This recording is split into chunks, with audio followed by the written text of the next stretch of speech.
ನಮಸ್ಕಾರ ಎಲ್ರಿಗೂ. ಹಬ್ಬ ಅಂದ್ರೆ ಒಂದು ಖುಷಿ, ಸಡಗರ, ಸಂಭ್ರಮ ಎಲ್ಲವೂ ಇರುತ್ತೆ. ಸೊ, ಅದ್ರಲ್ಲೂ ವರಮಹಾಲಕ್ಷ್ಮಿ ಹಬ್ಬ ಅಂದ್ರೆ ಹೆಣ್ಮಕ್ಳಿಗೆ ತುಂಬಾ ಸ್ಪೆಷಲ್. ಒಂದ್ ಸ್ಪೆಷಲ್ ವೈಬನ್ನ ಕ್ರಿಯೇಟ್ ಮಾಡಿಕೊಡುವಂತ ಒಂದು ಹಬ್ಬ. ಯಾಕಂದ್ರೆ ಎಲ್ರೂ ನಾವು ಲಕ್ಷ್ಮಿನ ಕೂರ್ಸಿ, ನಾವು ಪೂಜೆನ ಮಾಡೋದ್ರಿಂದ ನಮ್ಮನೆಗೆ ಲಕ್ಷ್ಮಿ ಬರ್ತಾರೆ. ಜೊತೆಗೆ ನಮ್ಮಲ್ಲೇ ಸ್ಥಿರವಾಗಿ ನೆಲೆಸ್ತಾರೆ ಅನ್ನೋ ಒಂದು ನಂಬಿಕೆ ನಮ್ಮ ಹೆಣ್ಮಕ್ಳಿಗೆ ಜಾಸ್ತಿನೇ ಇರುತ್ತೆ. ಹಾಗೆ ನಾವು ಕೂಡ ನಮ್ಮನೇಲಿ ಪುಟ್ಟ ಲಕ್ಷ್ಮಿನ ಕೂರ್ಸಿದ್ವಿ. ಹಬ್ಬದ ಹಿಂದಿನ ದಿನಾನೇ ಬೇಕಾಗಿರುವಂತ ಹೂವು, ಹಣ್ಣು, ತರಕಾರಿ, ಸೀರೆ ಎಲ್ಲವನ್ನೂ ನಾವು ಶಾಪಿಂಗ್ ಮುಗಿಸ್ಕೊಂಡ್ವಿ. ಜೊತೆಗೆ ದೇವರಿಗೆ ನೈವೇದ್ಯಕ್ಕೆ ಇಡಬೇಕಾಗಿರುವಂತ ಎಲ್ಲಾ ತಿಂಡಿಗಳನ್ನ ನಾವು ಹಿಂದಿನ ದಿನಾನೇ ತಯಾರಿ ಮಾಡ್ಕೊಂಡ್ವಿ.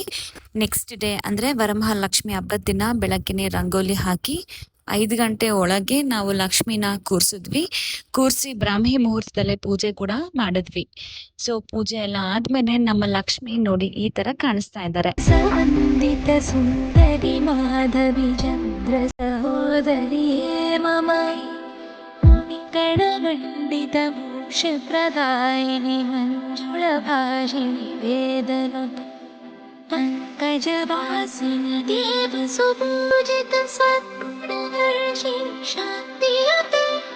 ಪೂಜೆ ಎಲ್ಲ ಮುಗಿಸಿದ ನಂತರ ಹಬ್ಬದ ಅಡಿಗೆನ ತಯಾರಿಸಿದ್ವಿ.